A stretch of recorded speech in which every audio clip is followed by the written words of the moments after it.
ہر انسان ایک چلتی پھرتی کتاب ہوتا ہے، بس ہم پڑھنے کی زحمت نہیں کرتے کیونکہ ہم سمجھتے ہیں کہ علم صرف کتابوں سے حاصل کیا جاتا ہے، حالانکہ زندگی گزارنے کے اصل اسباب تو ہمیں انسانوں اور ان کے رویوں سے ملتے ہیں۔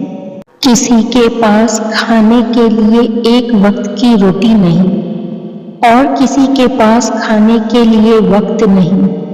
کوئی اپنوں کے لیے روٹی چھوڑ دیتا ہے، کوئی روٹی کے لیے اپنوں کو چھوڑ دیتا ہے۔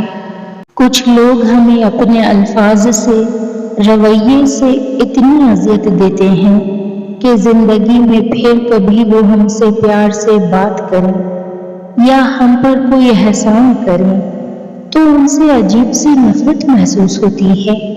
ہمیشہ ان لوگوں کا چناؤ کریں جن کو عزت دینے پہ وہ خود سے بڑھ کر آپ کو عزت دیں، اور یہی بہترین لوگوں کی نشانی ہے۔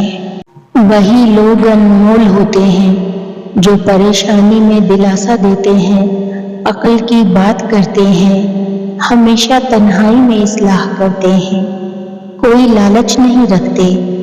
ایسے لوگ قیمت سے نہیں بلکہ قسمت سے ملتے ہیں۔ اپنے گھر کے بزرگوں کی آنکھیں کبھی بھیگنے مت دینا، کیونکہ جس گھر کی چھت سے پانی ٹپکتا ہے اس گھر کی دیواریں بھی کمزور ہو جاتی ہیں۔ اپنی بیوی کو کبھی دکھ نہ دیں، کیونکہ ان کی دنیا بہت ہی محدود ہوتی ہے، جو اپنے شوہر سے شروع ہو کر اپنے بچوں پر ختم ہو جاتی ہے۔ کسی بزرگ سے کہا گیا کچھ نصیحت کر دیں، فرمایا بس دھیان رکھنا کوئی اللہ سے تمہاری شکایت نہ کر دے۔ کسی نے ماں سے سوال کیا کہ اگر آپ کے قدموں سے جنت لے لی جائے اور آپ سے کہا جائے کہ کچھ اور مانگ لو تو آپ خدا سے کیا مانگو گی؟ تو امی نے بہت خوبصورت جواب دیا، میں اپنی اولاد کا نصیب اپنے ہاتھ سے لکھنے کا حق مانگوں گی، کیونکہ ان کی خوشی کے آگے میرے لیے ہر جنت چھوٹی ہے۔ ایک بزرگ سے کسی نے پوچھا، پسند اور محبت میں کیا فرق ہے؟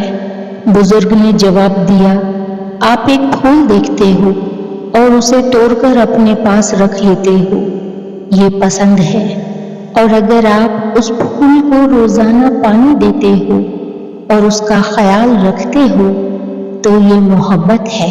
سکھ اور دکھ اپنی تقدیر سے ملتے ہیں، امیری اور غریبی کا اس سے کوئی لینا دینا نہیں۔ رونے والے عالیشان محلوں میں بھی روتے ہیں، اور جن کی قسمت میں خوشیاں ہوں وہ جھوپڑی میں بھی ہنستے ہیں۔ کچھ چیزیں ہمیشہ یاد رہتی ہیں، جیسے کہ پسندیدہ خواب کی تدفین کرنا، اپنے کردار پر باتیں سننا، اپنا مشکل وقت اکیلے گزارنا اور آنسوؤں کو اپنے حلق میں اتارنا۔ یہ دنیا کردار سے نہیں حالات سے عزت دیتی ہے۔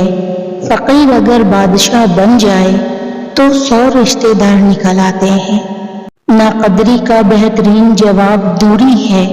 رد عمل یا بحث میں پڑنے کے بجائے بس اپنی موجودگی واپس لے لیں۔ رشتہ دار وہ واحد منافق ہیں جو ساری زندگی ہمارے باپ سے کام نکلوا کر برے وقت میں سانپ بن جاتے ہیں۔ یہاں کوئی کسی کا سگا نہیں ہوتا سوائے اپنے آپ کے۔ ذرا سا مزاج اور مرضی کے خلاف ہو کر دیکھیں، آپ کا خلوص اور محبت منہ پر مار دیں گے۔